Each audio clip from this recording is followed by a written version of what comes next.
مولاي صلی وسلم دائما. آخری 10 دن میں شب قدر کی تلاش کا حکم ہے. شب قدر کی تلاش کا حکم ہے، اور اسی آخری 10 دن میں لیلۃ القدر آتی ہے.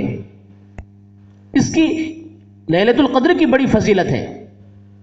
حضرت عائشہ رضی اللہ تعالی عنہ کی حدیث ہے، حضور صلی اللہ علیہ وسلم نے فرمایا شب قدر کو تلاش کرو رمضان کی آخری 10 راتوں میں سے طاق راتوں میں. اللہ کے نبی کیا فرما رہے ہیں؟ شب قدر کو تلاش کرنا ہے رمضان کی آخری 10 راتوں میں سے طاق راتوں میں، یعنی رمضان کی 21ویں رات، 23ویں رات، 25ویں رات، 27ویں رات. ان چار راتوں میں شب قدر کو تلاش کرو. آج ہم جو بناتے ہیں 27ویں رات جب ہوتی ہے تو لوگ شب قدر سمجھ کر سارے لوگ نہا دھو کر جو بیٹھ جاتے ہیں اور مکمل طور پر جو ہے وہ فیصلہ کرتے ہیں آج ہی شب قدر ہے، جبکہ حدیث کے اندر کسی ایک رات میں جو ہے اس کی کوئی صراحت نہیں ہے، بلکہ حدیثوں کے اندر حکم یہ ہے کہ شب قدر کو تلاش کرو آخری عشرے میں.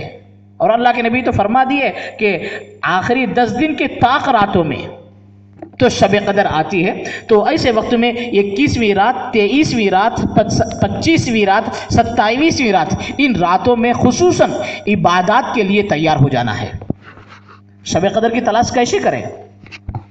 یعنی شب قدر کو تلاش کرنے کا مطلب یہ ہے کہ آخری 10 دن میں تو ہم روزہ رکھتے ہیں، راتوں میں کچھ عبادات کی مقدار کو بڑھا لیں.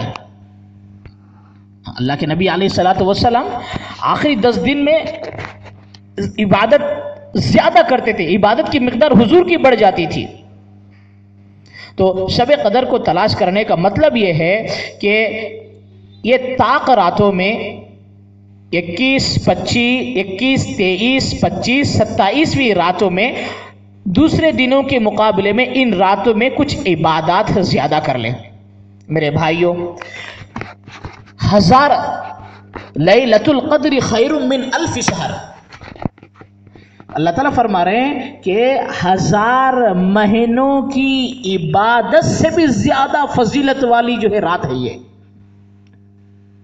آج ہم زندگی میں ایسے موقع آتے ہیں، کتنے رات ہم جو ہے دعوتوں کے اعتبار سے، ہاسپٹلوں کے اعتبار سے، اور جو ہے رمضان مبارک کے دکان کے اعتبار سے، کپڑوں کے، چپل کے، مارکیٹ کے، جب گراہک کا وقت آتا ہے تو دن رات ہم اس میں کھپا دیتے ہیں دنیا کی حصول کے لیے، دنیا کی کمانے کے لیے. اور دنیا کے لیے سفر جب ہم کرتے ہیں تو پھر اپنے خواہشات اور اپنی ضروریات، اپنی خوشیوں کے لیے جب جاتے ہیں راتوں میں ہم جاگ کے جاتے ہیں. میرے بھائیوں، یہ تو 1000 مہینوں سے زیادہ فضیلت والی رات ہے. اس کی جو بڑی فضیلت ہے، اور اللہ تعالیٰ اس رات میں فرشتوں کو زمین پہ بھیج دیتے ہیں، اور اللہ تعالیٰ کی خاص تجلی پہلے آسمان پہ آتی ہے، اور دنیا میں جبرائیل امین فرشتوں کے ساتھ ساری دنیا میں پھیل جاتے ہیں. جو بھی بندہ یا بندی دعا کرے گا تو اس کی دعا پر فرشتے آمین کہیں گے. جب فرشتوں کی آمین دعا پہ ہوگی تو اللہ تعالیٰ اس کی دعا تو ضرور قبول ہو جائے گی. تو اتنی بڑی فضیلت والی رات ہے، اور ایسی رات کو جو ہے ہم کیا کرتے ہیں، مختصر عبادت کر لی اور سو جاتے ہیں. تو بس یہ غفلت کی زندگی ہے، یہ غفلت کی زندگی ہے، یہ جاہلانہ زندگی ہے. تو میرے بھائیوں، ہم کوشش کریں ہمارے دل میں جذبہ اور داعیہ شوق ہو، رغبت ہو کہ ہمیں جو ہے یہ رات نصیب ہو جائے. اس کے لیے ہمیں کچھ جو ہے عبادات کے لیے کچھ تیار ہو جانا ہے. طاقت کے بقدر جتنا ہو سکے عبادت کر لیں. تو اس رات میں نفل نمازیں پڑھے، قرآن کی تلاوت کرے، ذکر کرے، استغفار پڑھے، درود شریف پڑھے، پہلا کلمہ تیسرے کلمے کا ورد کرے، اللہ کی خوب تعریف کرے، اور اپنے گناہوں سے اللہ سے معافی مانگے، ساری امت کے لیے اللہ تعالیٰ سے معافی مانگے. جب یہ طاقت کے بقدر جتنا ہو سکا یہ اعمال کریں گے، اگر اللہ اس رات میں شب قدر لیلۃ القدر رہی تو پھر اللہ تعالیٰ ضرور اس کے فضائل اللہ تعالیٰ عطا کریں گے. تو لیلۃ القدر کی تلاش کا مطلب ہے کہ اس رات میں قرآن کی تلاوت، عبادتیں ہمیں کرنا ہے، اللہ کے سامنے توبہ استغفار کرنا ہے اور دعائیں مانگنا ہے. اسی طرح خاص طور پر لیلۃ القدر میں ایک دعا ہے، اللہم انک عفو کریم تحب العفو فاعف عنی یا کریم، اللہم انک عفو کریم تحب العفو فاعف عنی یا کریم۔ اللہ کے نبی علیہ الصلوۃ والسلام عائشہ صدیقہ رضی اللہ تعالی عنہا کو ایک خاص دعا بتائے ہیں کہ اس رات میں لیلۃ القدر طاق راتوں میں اس دعا کی کثرت کریں، زیادہ سے زیادہ پڑھتے رہیں کہ اس کی وجہ سے جو ہے بندے کے گناہ معاف ہوتے ہیں اور اس رات کی فضیلت جو ہے انسان کو نصیب ہوتی ہے۔ تو لہٰذا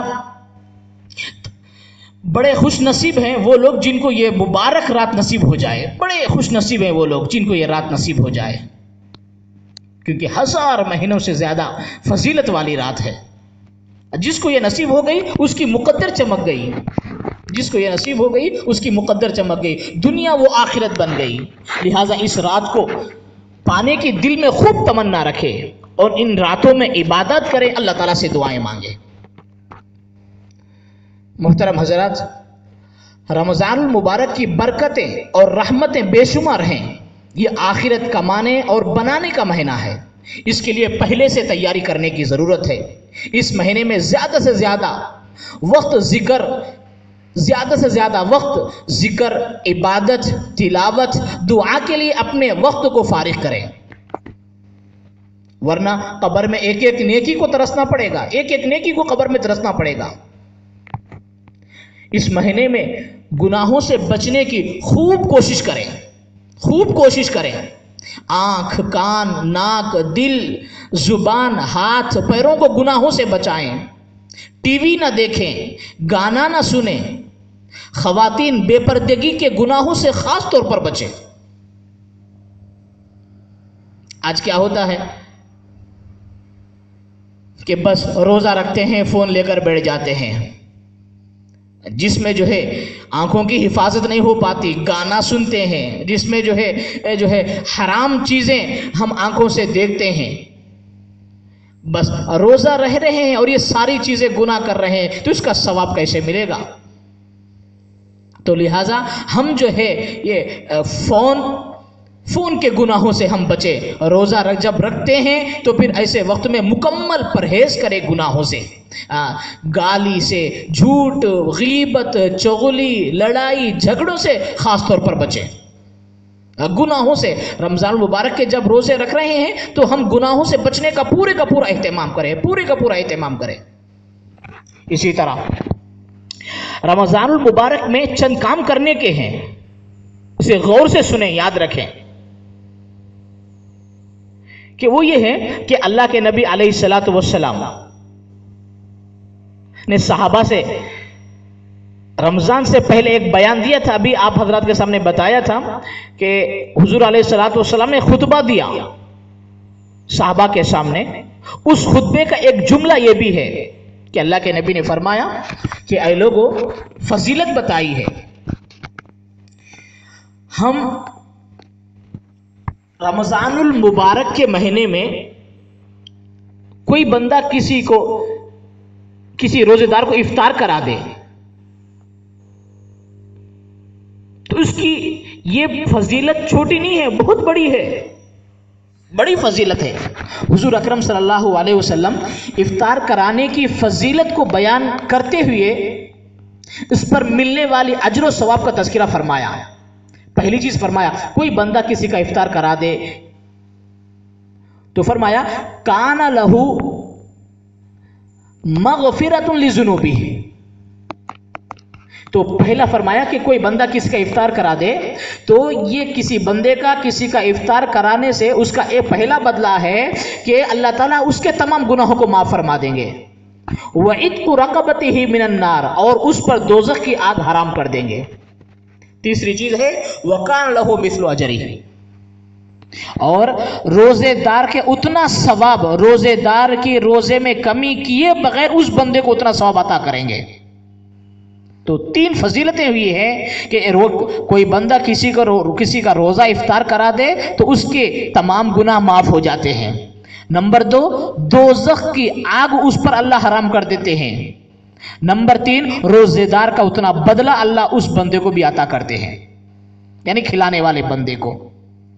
اور یہ کوئی شخص کسی روزےدار کو پیٹ بھر کر کھانا کھلا دے کہ خصوصیت سے اللہ کے نبی علیہ الصلوۃ والسلام فرمائے کہ جو کوئی بندہ کسی روزےدار کو پیٹ بھر کر کھانا کھلا دے تو اللہ تعالیٰ میدان محشر میں حوض کوثر سے اسے سیراب کریں گے. اللہ اکبر کبیرہ. حوض کوثر اللہ کے نبی علیہ الصلوۃ والسلام کے مبارک ہاتھوں سے حوض کوثر اسے نصیب فرمائیں گے، سیراب کریں گے اس کی پیاس کو. حوض کوثر کے پانی سے جو ہے اس کی پیاس کو اللہ بجھائیں گے. جنت میں جانے کے بعد کئی دنوں تک، کئی سالوں تک اسے پیاس بھی نہیں لگے گی. یہ گفٹ ہے، یہ گفٹ میں ہے کہ دنیا کے اندر کوئی بندہ کسی کو افطار کرا دے. اللہ اکبر کبیرہ. یہ بھی رمضان المبارک کے مہینے کی کچھ خصوصیات ہے. یہ عمل کرنے کے ہیں. ہمارے نبی نے ہمیں بتایا دنیا کے اندر جنہیں اللہ تعالیٰ مال اور کچھ طاقت دیے ہیں تو وہ کرتے ہیں. کرنے والے افراد بڑے خوش نصیب ہیں. اور وہ افراد بھی نیت کریں جن کو اللہ تعالیٰ کچھ مال اور دولت دیا ہے تو وہ ایسے اپنے محلوں میں اور جو ہے اپنے رشتہ داروں میں، اپنے آس پاس میں جو افراد رہتے ہیں تو ان لوگوں کی افطار کرا دے، ان کو کھانے کا جو ہے انتظام کر دے. بس مقصد کیا ہے؟ اس فضیلت کو حاصل کرنا ہے کہ گناہ معاف ہو جاتے ہیں، اللہ تعالیٰ گناہ معاف فرماتے ہیں، دوزخ کی آگ حرام فرماتے ہیں، روزے دار کا اتنا ثواب دیتے ہیں. اور میدان محشر میں حضور علیہ الصلوۃ والسلام کے ہاتھوں سے کہ حوض کوثر کا پانی نصیب فرماتے ہیں. حضور علیہ الصلوۃ والسلام اپنے ہاتھوں سے اس بندے کو پانی پلائیں گے، اس کے پیاس کو بجھائیں گے. اللہ اکبر کبیرہ. اللہ ہم تمام کو یہ جو ہے یہ اللہ تعالیٰ ہم تمام کو یہ توفیق عطا فرمائے، اس فضیلت کو حاصل کرنے کی توفیق عطا فرمائے. اسی طرح رمضان المبارک میں نوافل کا خاص اہتمام کریں. رمضان المبارک میں نوافل کا خاص اہتمام کریں. ہم کیا کرتے ہیں؟ دن میں روزہ رکھتے ہیں، رات میں جو ہے اگر تراویح پڑھ لیے ہیں بس سو جاتے ہیں. دن میں روزہ رکھ کر کچھ بھی نہیں کرتے، صبح سے شام تک صرف بھوکا رہتے، 5 ٹائم نماز لیتے ہیں. میرے بھائیوں، اللہ کی رحمت نازل ہوتی ہے جب یہ مکمل پورے کا پورا مہینہ اللہ تعالیٰ ہمیں عطا کیے ہیں تو پھر ان مہینوں میں کچھ دوسرے مہینوں کے مقابلے میں ان مہینوں میں کچھ جو ہے عبادتوں کو بڑھا لینا ہے. ان میں سے میں آپ کے سامنے چند بتاتا ہوں کہ رمضان مبارک کے مہینے میں نوافل کا خاص اہتمام کرنا چاہیے. اب فجر کی نماز ہم پڑھتے ہیں، فجر کی نماز کے بعد سورج جب نکلتا ہے، سورج جب طلوع ہوتا ہے تو ایسے وقت اس کو اشراق کا وقت کہتے ہیں. اشراق کی نماز 4 رکعت نفل نماز ہے، 2 رکعت کے ذریعے سے پڑھ لی جائے. فجر کی نماز کے بعد کچھ سورہ یاسین کی تلاوت وغیرہ کچھ کر لیں اور اس کے بعد سورج نکلنے کے بعد 2 رکعت سے 4 رکعت اشراق پڑھ لیں. اس کی فضیلت کیا ہے؟ اشراق کی فضیلت ہے ایک مقبول حج و عمرے کا اللہ تعالیٰ ثواب عطا کریں گے. اللہ اکبر کبیرہ. ایک مقبول حج و عمرے کا، ایک حج اور عمرہ کرنے کے لیے لاکھوں روپے خرچ کرنا پڑے گا، لیکن 4 رکعت 2 رکعت کے ذریعے 4 رکعت نفل نماز پڑھ لیں گے تو حج و عمرے کا ثواب اللہ تعالیٰ عطا کریں گے. اور اس کا جو اشراق کا وقت ہے فجر کی نماز کے بعد سورج طلوع ہونے کے بعد سے، سورج نکلنے کے بعد سے لے کر 9 بجے تک کا وقت ہے. اور دن میں 9 بجے کے بعد چاشت کا وقت شروع ہوتا ہے. چاشت نفل نماز ہے تو جو چاشت کی نفل نماز پڑھتا ہے تو اللہ تعالیٰ اس کے سارے کام اللہ تعالیٰ بنا دیں گے. رزق میں اللہ تعالیٰ برکت عطا کریں گے. اور اس کی فضیلت ہے اللہ تعالیٰ جنت میں گھر بنا دیتے ہیں. سبحان اللہ. اللہ ہمیں عمل کی توفیق عطا فرمائے. چاشت کی اور چاشت کی جو ہے نماز کتنے رکعت ہے کہ 2 رکعت 4 رکعت جتنے بھی آپ کی جو ہے پڑھ سکتے ہیں. 12 رکعت تک ہے اس کی مقدار، اس کی تعداد. تو چاشت کی نماز پڑھنے کی وجہ سے اللہ تعالیٰ دنیا کے کام بنا دیتے ہیں، رزق میں برکت عطا کرتے ہیں، اللہ تعالیٰ جنت میں گھر بناتے ہیں. اسی طرح مغرب کی نماز کے بعد اوابین ہے 6 رکعت.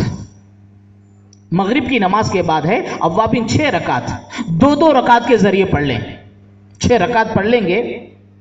اوابین مغرب کی نماز کے بعد سنت پڑھ لینے کے بعد 6 رکعت پڑھ لیں گے تو اوابین کی نماز، مغرب کی نماز کے بعد جو نفل اوابین ہے، اس کی اوابین کی نماز کی پابندی سے اللہ تعالیٰ 12 سال کی عبادت کا ثواب عطا کرتے ہیں. سبحان اللہ، 12 سال کی عبادت کا ثواب. کتنی دیر؟ بس 6 رکعت ایک 8-10 منٹ کے اندر ہو جاتی ہے نماز. 8-10 منٹ اللہ کے لیے تم ٹائم نکالو اور تمہارے لیے 12 سال کی عبادت کا ثواب اللہ تعالیٰ تمہیں عطا کر رہے ہیں. قبر میں نیکیوں کے لیے ترسنا پڑے گا.